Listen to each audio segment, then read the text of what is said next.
Derrière les résultats sportifs, le PSG se fixe un autre objectif, devenir la première franchise mondiale de sport et d'entertainment. Ce discours a été prononcé par l'un des dirigeants du club lors d'un point presse tenu fin octobre. Le PSG ne parle plus seulement de marque, mais bien de franchise, sur le même modèle que la NBA. Pourquoi ? Une franchise NBA, c'est l'équivalent d'une gamme. Elle vous permet de vendre sous le nom d'une équipe des gammes produits liés à l'univers de votre sport, ici le foot, mais pas que. Parmi les produits dérivés, on peut citer les ouvrages comme celui-ci, paru aux éditions Amphora, ou encore la BD aux éditions Soleil, Paris est magique. Le PSG veut se positionner sur la culture et le lifestyle, en nouant des partenariats avec des marques et personnalités. Pour le PSG, 4 marchés sont clés. Les États-Unis, sans surprise depuis la Coupe du Monde des clubs, le Royaume-Uni, le Japon, le Qatar et la Chine. 14 boutiques implantées dans le monde au total. Les revenus en ligne réalisés aux États-Unis ont augmenté de plus 747% le jour du premier match du PSG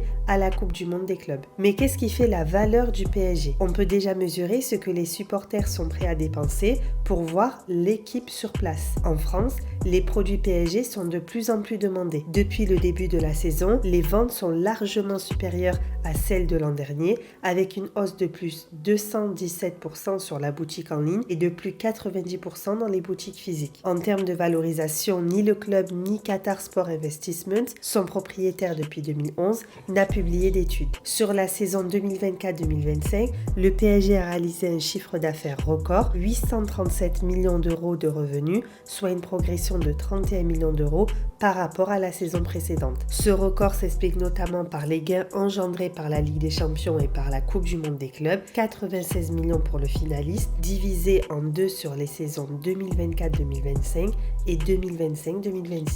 Mais le PSG est encore déficitaire. Les pertes évaluées à 60 millions d'euros sont moins importantes en 2024-2025 qu'en 2023-2024. Le PSG veille aussi à son positionnement vis-à-vis des autres clubs européens. À titre de comparaison, le chiffre d'affaires du Real Madrid a été évalué à plus d'1 milliard d'euros selon le classement Deloitte en 2023-2024 et juste derrière Manchester City avec un chiffre d'affaires de plus 830 millions d'euros.